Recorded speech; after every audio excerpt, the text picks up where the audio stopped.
Aujourd'hui, je suis avec Marc Murcia, Bonjour Sébastien. facilitateur et conseiller commercial au sein des éditions Touchange et du marketeur français. Et avec Marc, aujourd'hui, on va donner suite à notre précédent podcast où on vous parlait des objections des clients, de quelle était l'objection numéro 1 chez vos clients. Et je voudrais qu'on développe aujourd'hui un petit peu comment est-ce qu'on fait en fait pour lever ces objections.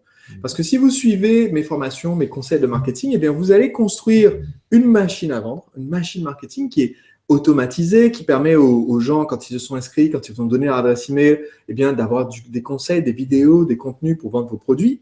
Mais la question c'est comment est-ce que vous faites pour savoir que l'internaute qui est face à son ordinateur en train de pianoter vient d'avoir une objection face à votre produit et est sur le point d'acheter, mais à cette objection alors qu'il est tout seul chez lui face à son écran. Et donc, Marc, je voudrais que tu abordes un petit peu ce sujet et qu'on le développe ensemble pour les personnes qui nous regardent. Alors, c'est vrai qu'on a mis en place un système qui permet d'inciter les personnes à différents moments, à différentes étapes de cette machine à vendre, de les inciter à nous donner leurs objections ou à nous poser leurs questions. Et ce qui permet, dans le cadre de mon métier de commercial, de mon activité de commercial, ce qui permet d'identifier en fait les différentes questions qu'il peut y avoir et de rappeler les personnes en fonction de leur degré de motivation d'achat. Alors, on a des dizaines de milliers d'entrepreneurs sur notre liste email, plus de 100 000 à l'heure où je parle qui ont rejoint notre page Facebook là récemment. Donc, tu peux pas appeler tout le monde. Non, ça c'est clair. Ça ferait des sacrées journées. Donc, comment est-ce qu'on fait pour que tu saches quelles sont les bonnes personnes à appeler? Alors, on a mis le système qu'on a mis en place, c'est un système de ce qu'on appelle la scène libre. Donc, la scène libre, c'est un peu sur le même principe que les scènes ouvertes pour les artistes, dans la musique, par exemple, ou qu'on peut retrouver dans le slam, qu'on peut retrouver pour les artistes dans le théâtre, des scènes ouvertes où les gens viennent s'exprimer. Donc, on a mis en place quatre points, 4 scènes ouvertes, justement, 4 scènes libres où les gens peuvent venir s'exprimer en fonction de la campagne marketing en cours. Donc, ça va être sur le chat pendant les webconférences.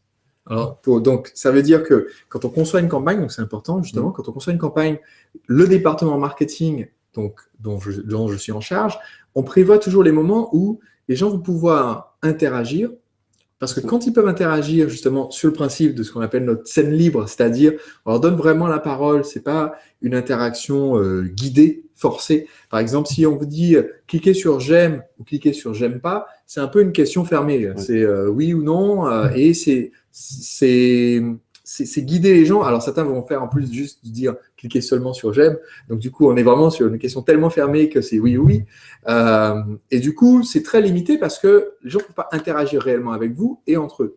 Alors que quand on fait par exemple un lancement orchestré ou quand je fais une webconférence, eh bien le fait de mettre un chat, par exemple pour la webconférence dont tu parlais, ça permet aux gens d'interagir à la fois avec moi, mais aussi avec mon équipe. Donc, Marc, en général, quand je fais une webconférence, est présent sur le chat pour pouvoir répondre, interagir, conseiller, donner des compléments, donner des exemples. Si les gens disent « Oui, mais je viens de regarder le conseil donné par Sébastien, je me demande comment ça s'applique. » Marc est là pour venir apporter ce soutien supplémentaire. C'est ça. Et ça nécessite une certaine vulnérabilité, entre guillemets, parce qu'on donne la parole aux gens. Oui. On leur dit, voilà, bon, maintenant, laissez un commentaire, laissez un message dans le chat. Et du coup, on ne peut pas prévoir, ce n'est pas une question fermée, on ne peut pas prévoir à l'avance ce que les gens vont dire. Donc, si ça se trouve, ils vont nous expliquer toutes les raisons pour lesquelles ils ne vont pas acheter. Et c'est là, justement, que c'est intéressant parce que ça crée ce rapport humain qui nous permet après de rebondir sur ces objections. Donc, le premier que tu as cité, c'était la webconférence. Donc avec le chat sous l'écran des webconférences de diffusion. Le deuxième, ça va être dans le fil des commentaires pendant un lancement orchestré. Où là, de la même façon, on laisse l'opportunité aux gens de s'exprimer. Donc souvent, on arrive à repérer les objections, souvent on arrive à repérer les gens qui sont clairement chauds, mais qui ont besoin d'un petit, d'être assurés sur un petit point avant de passer à l'action. 90% de leur décision. Donc, on utilise également les sondages pour ça. C'est un très bon moyen. Et donc, avec l'analyse des réponses dans les sondages, on peut voir les personnes qui sont potentiellement très avancées dans leur démarche et les rappeler. Alors ça, c'est un point intéressant que tu abordes. on a une formation qui s'appelle Votre première vente en 31 jours et dans laquelle un des points clés, c'est cette idée que si vous n'avez pas de liste de prospects, quand vous allez faire ce que j'appelle votre étude de marché, et dans la formation, j'enseigne l'étude de marché express, c'est-à-dire comment faire pour avoir les 30 premiers clients potentiels, les 30 premiers prospects intéressés qu'on va sonder pour savoir comment présenter notre produit. C'est un double intérêt de faire un sondage. D'un côté, vous avez les réponses qui sont l'étude de marché, qui vont vous dire quels sont les mots à utiliser dans le marketing, et aussi les mots à utiliser dans la vente, c'est-à-dire une fois qu'on les aura en face à face ou au téléphone. Mais non seulement le sondage me permet de recueillir des éléments, des informations de marketing, mais ça me donne aussi des informations sur les personnes qui ont répondu au sondage. Et c'est là que c'est utile de récupérer les coordonnées, quand vous faites un sondage, récupérer les coordonnées des gens qui ont répondu, de ne pas faire que des sondages anonymes. Parce que si je fais un sondage anonyme, ça me donne l'info marketing. Mais du coup, si quelqu'un dans le sondage me dit, ça m'arrivait au tout début, justement parce que je n'avais pas de fonction commerciale et même pas l'idée de ce côté commercial, ça m'arrivait dans un sondage où quelqu'un me rédige une réponse d'une demi-page ou une page A4 dans le sondage en disant voilà, j'ai tel problème, j'ai tel souci, je suis sûr que le programme pourrait m'aider, recontactez-moi dès que vous avez une minute, sauf que j'ai pas demandé de numéro de téléphone. Donc la personne dit recontactez-moi, mais en fait, je sais pas qui c'est. Ouais. Et du coup, non seulement c'est dommage pour moi parce que j'ai perdu ce potentiel de recontacter la personne, mais c'est aussi dommage pour la relation que j'ai avec cette personne parce que elle se souvient pas, enfin, elle peut pas savoir que je sais pas qui c'est. Donc, elle a l'impression qu'elle a lancé un peu une bouteille à la mer, d'accord, et qu'elle a dit appelez-moi, aidez-moi, et qu'en fait, on l'a complètement ignoré. Alors que moi, j'étais comme ça, en train de m'arracher les cheveux, de pas avoir demandé le contact. Donc, les sondages, effectivement, c'est un super levier. Complètement. Alors, tu as mentionné, donc il y en avait plusieurs. Donc, on a parlé de la webconférence, chat sur webconférence, fil des commentaires, lancement orchestré, les sondages. On a également les quatrième messages au SAV. Ouais. On a les messages au SAV et on a ouais, on peut pas rembobiner, hein, c'est du live, c'est comme ça. Okay. On a le cinquième qui est l'abandon de panier. L'abandon de panier où là vraiment on arrive à voir que les gens sont motivés puisqu'ils sont prêts à mettre leur carte bleue. Ouais, donc c'est un bon moyen de.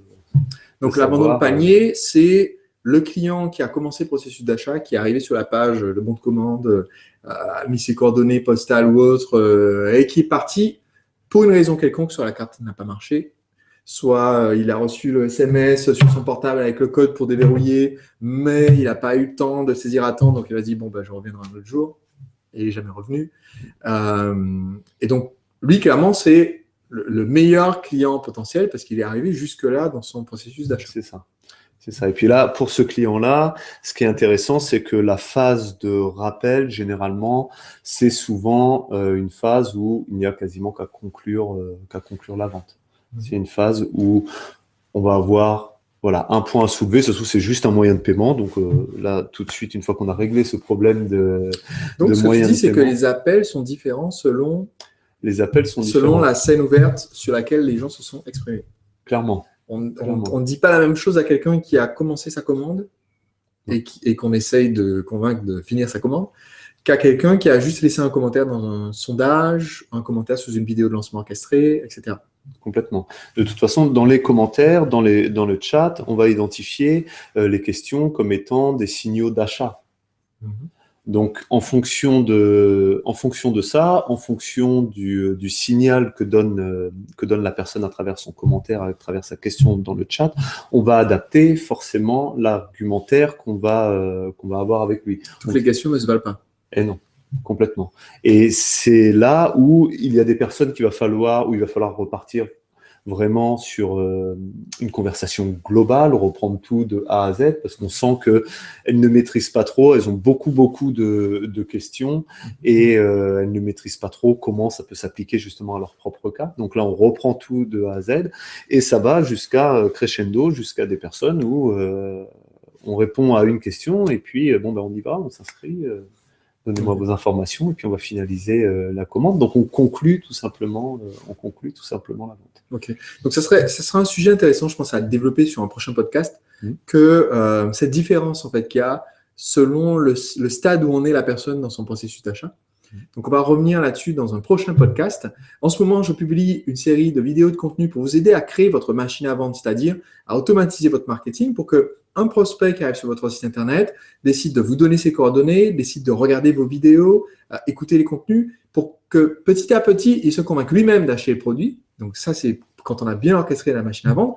Et que de temps en temps, grâce à une scène ouverte, c'est-à-dire grâce à un espace d'interaction de commentaires, vous puissiez repérer quand il y a quelqu'un qu'il faut éventuellement recontacter. Et dans la formation machine à vendre, justement, on rentre plus dans le détail ensemble sur comment est-ce qu'on structure ces appels-là pour être sûr de bien déceler l'acheteur potentiel qui pas juste quelqu'un qui pose une question comme ça par pure curiosité, mais quelqu'un qui est intéressé et potentiellement un acheteur.